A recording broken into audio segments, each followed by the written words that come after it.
can't make it up. I'm at dinner last night. I'm not gonna go into deep. I don't really know. How about that? Right. One thing I don't know is that my sister never tells me our personal relationship business. But what I know is I left y'all last night. We went to Brooklyn Chop House. She treated 10 grown men to dinner. And I woke up in the morning and my phone was going crazy. And they was like, yo, look what's going on. I'm like, what the? How do you manage that? Between your bro and your sis? I don't even know how to manage that well. Yeah, this is a hard situation because of him, she made me love him. Mm-hmm. You know what I'm saying? So I really love him. You know what I'm saying? That's my goddaughter's father. Mm-hmm. So a whole bunch of, I'm like I try to tell you, I'm old school morals and shit. You know what I'm saying? So like with me, it's like, damn, like he's a godfather. Mm-hmm. These people pass away, I raised the baby. I don't like none of that shit. You know what I'm saying? I don't like none of that shit. What I can't do is stop it. Or they won't listen to me.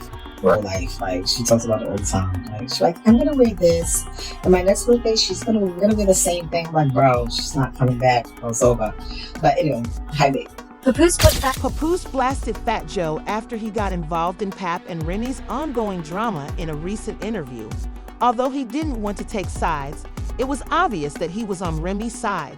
Nevertheless, Papoose cautioned Fat Joe to keep his distance from his family and mind his own business.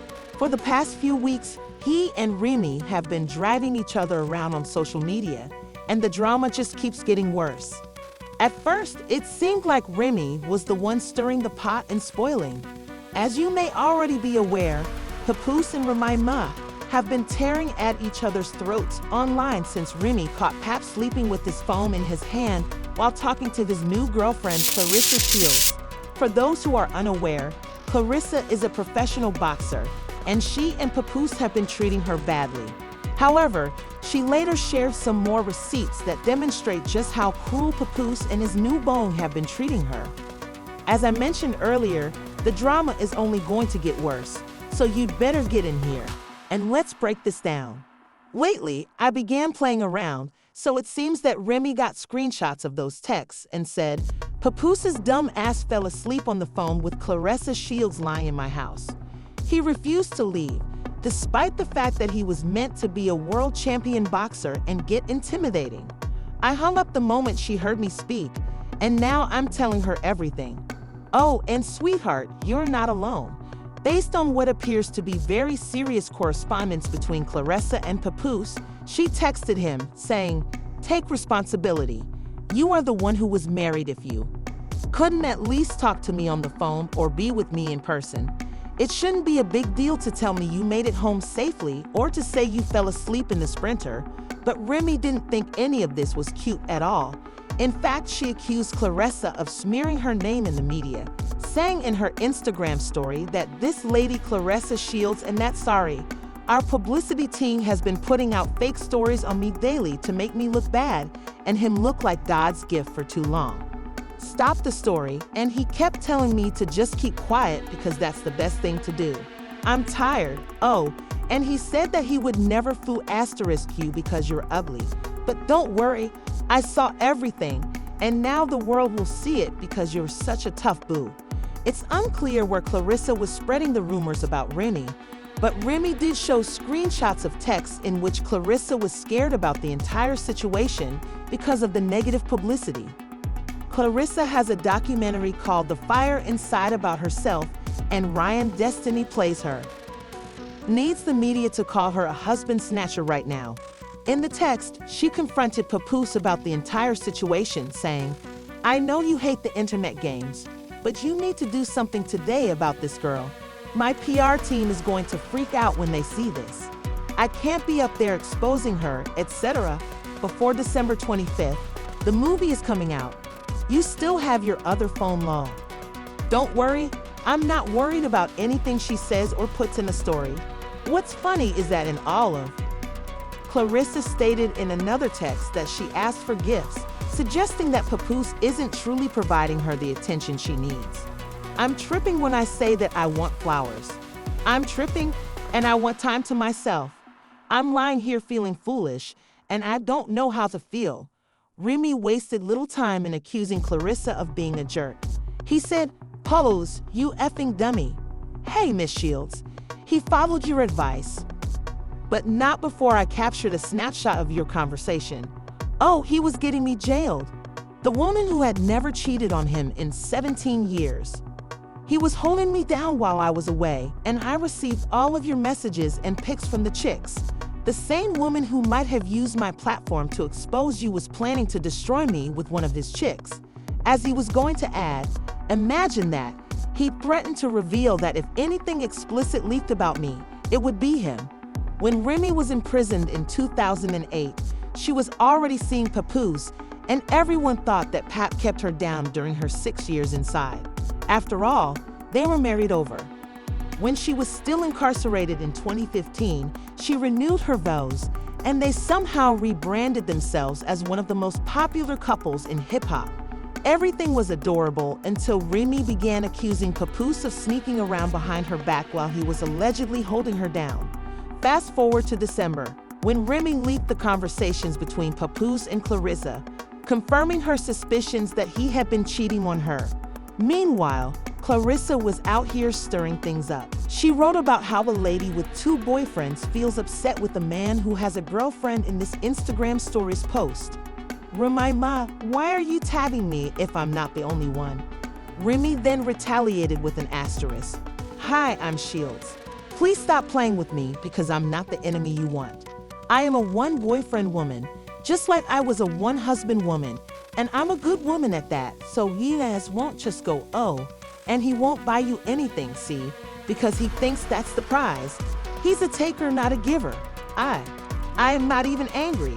I'm actually really happy, which is why your guy is upset. Oh, and relax, asterisk.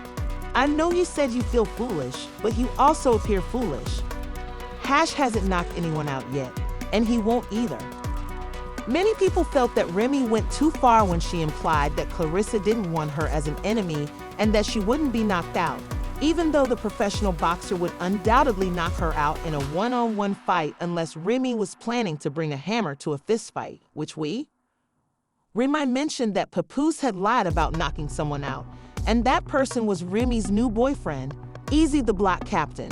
Considering that she is fully capable of doing so, below is what Remy said happened. Because she had founded a new rap battle league and was advertising it above him, Papoose was envious. He was a member of that gang, and they got into a fight. Remy said that Pat had used a dirty trick by wearing a mask and entering the venue covertly to assault Eads, according to Remy Papoose. Then she texted EDS to inform him that she had hired a man in a mask to set him up, which she denied.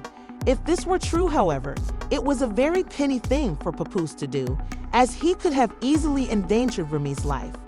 Fans on the internet were also shocked that Papoose would go to that extent, and they allowed him to get away with calling him the toxic one, who first cheated on her, then attempted to obtain money from her, broadcast her business online, and then attempted to set her up.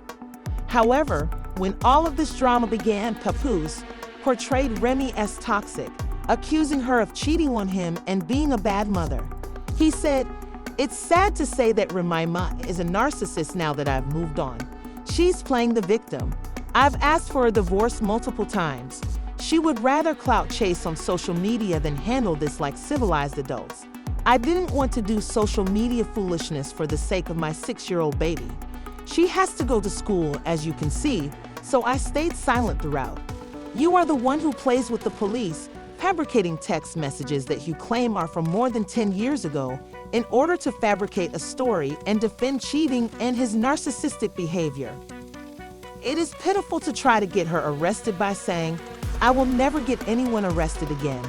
You are lying, and it is easily verifiable." Papoose then shared a photo of Remy Ma and her boyfriend on Christmas Day, writing, "Last Christmas, I was at home with my daughter, and this is where.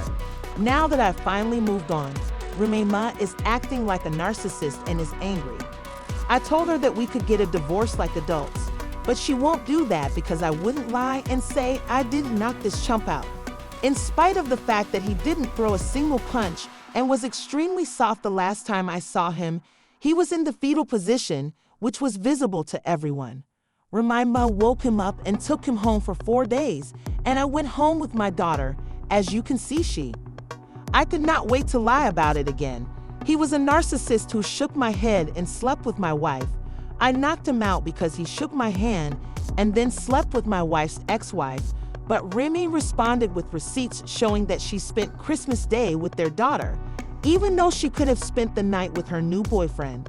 She also mentioned that Papoose was present while she was with their daughter. An outright lie. I'll take mine down and stop after Christmas last year, Papoose. All you do is pretend that you're fine in the background, no matter what I do with my child on each significant day. You also have a serious gambling issue and have attempted to pressure me for money so that our divorce will go smoothly.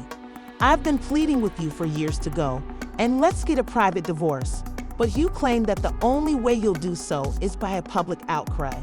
You know I'm not the social media type, and you exploit that the same way you use my morality because of mine. I've seen that go wrong too many times, and I know I can't beat you, so just let me keep voting on you. No, you tried to keep me away from everything and everyone, and my stupid behind was telling them, no, don't say anything about the real you. You do anything to maintain the black love image. I helped construct for you, and you're cool with the lies being told about me. How many of my friends and family have you deliberately pushed away and made uncomfortable? Most importantly, my daughter loves me, and I'm a great mother. You know that I take good care of her. Don't try to paint that picture. Now we can both stop hiding and acting like fools. Remy essentially accused Papoose of lying and being manipulative, saying that Papo attempted to cut her off from all of her loved ones, including her brothers and Fat Joe, who she considers to be her big brother. This topic was brought up by Fat Joe in a recent interview when he claimed that Remy was the reason he liked Papoose. Remy and Fat Joe are quite close because they have a long history together, and he is even the godfather of her daughter. You could see Fat Joe was making a concerted effort to keep his mouth shut when he claimed he couldn't truly take sides since he didn't want to meddle in married people's affairs. Something negative regarding Papoose? At dinner last night, I'm not going to go into deep. I don't really know. How about that? Right. One thing I don't know is that my sister never tells me our personal relationship business. What I know is I left y'all last night. We went to Brooklyn Chop House. She treated 10 grown men to dinner. And I woke up in the morning and then my phone was going crazy. And they was like, yo, look what's going on. And I'm like, what the? How do you manage that? Between your bro and your sis? I don't even know how to manage that. Well, yeah, this is a hard situation because of him, she made me love him. Mm-hmm. You know what I'm saying? So I really love him. You know what I'm saying? That's my goddaughter's father. Mm-hmm. So a bunch of, I'm like I try to tell you, I'm old school morals and shit. You know what I'm saying? So like with me, it's like, damn, like the godfather. Mm-hmm. These people passed away. I raised the baby. I don't like none of that shit. You know what I'm saying? I don't like none of that shit. I can't do is stop it. Or they won't listen to me. Papoose wasn't pleased with that. Joe's remarks, and it seems that he approached Joe and expressed his opinions, but here's the catch. Joe was not impressed because he allegedly has a grudge against Papoose because of the way he treated Remy. According to sources, Pep has been abusing Remy for years by gaslighting her, manipulating her, and even touching her. Remy discussed this in her Instagram stories, saying, "Play with police Papoose so you forgot the pool never got." It appears that Remy sent all these receipts to Fat Joe because he wasn't here to play with Papoose at all. However, Pap didn't really address the fight in his response. He just said, "Peace to my brother Fat Joe. I think you all misunderstood his interview. I wasn't at Brooklyn Chop House with them." The audio and video then continued to play. "The renovation was completed because you were attacking me in the garage, and the workers called the police to get you to stop. Often spend bucks there. I adore that location, and if rumors are to be believed, Pat may also need to be on the lookout because Remy has people who will intervene on her behalf if this argument escalates. Now, I'd like to know what you think. Did Fat Joe have the right to bring up the altercation between Remy and Papoose? Do you think Papoose or Remy is overreacting, or are they both equally toxic? Clarissa's and Papoose relationship is getting really serious. And now that 50 Cent is involved, things don't seem good. Clarissa decided to start a fight of her own by declaring that she would fight the woman herself after Remy made headlines with her explosive Instagram post. But if anyone thinks she shouldn't go into the ring, it's 50 Cent. He feels that Remy is not the kind of lady you should fool with, especially after she shot her own friend. In fact, there are reports that Remy has hurt Clarissa too. In other words, is Clarissa in danger? Should she be watching her back because of all the drama on the internet? Lately, 50 Cent decided to express his opinions, telling Clarissa that she should not make the mistake of entering a ring with Remy because if she does, she will win the block title. Remy and Clarissa were fighting on X, and the boxing champion tweeted Clarissa Shields versus Remy. "Man, what's going on? I'm thirsty, but it doesn't seem like..." Hold on a second before you accuse Clarissa of ruining things. It appears that Remy initiated everything following the back and forth on the internet. Clarissa is going to follow his suggestion. Clarissa claimed in an interview with Jay Hill that Remy had betrayed her by disclosing her phone number because the rapper was acting strangely. Shields had no intention of keeping it to herself, and she even said she would be willing to spar with Remy for $1. One of the reasons 50 took the time to warn about Clarissa's troubled history is regarding a physical altercation with Remy in 2008. Remy received an 8-year prison sentence for an incident involving her friend. If you're thinking she might have been defending herself, think again. The two friends were out for drinks in Manhattan as usual when Remy noticed some money missing from her purse. For some reason, she thought her friend Joseph, played by Mara Bond, had stolen $3,000 during the altercation. Remy's gun fired, and the bullet ended at that moment, damaging Bonds. Given that Joseph had sent her to the hospital for 3 weeks, the 8-week sentence appeared more than justified because it was obvious that Remy needed a severe wake-up call to deal with her anger management problems. The rapper, according to criminal court Judge Rue, was a young woman whose anger was out of control. Remy made an effort to defend herself throughout the trial, stating, "Remy is not even close to who I really am. I'm not a thug, I'm not a threat or a menace to society, and I still have a lot to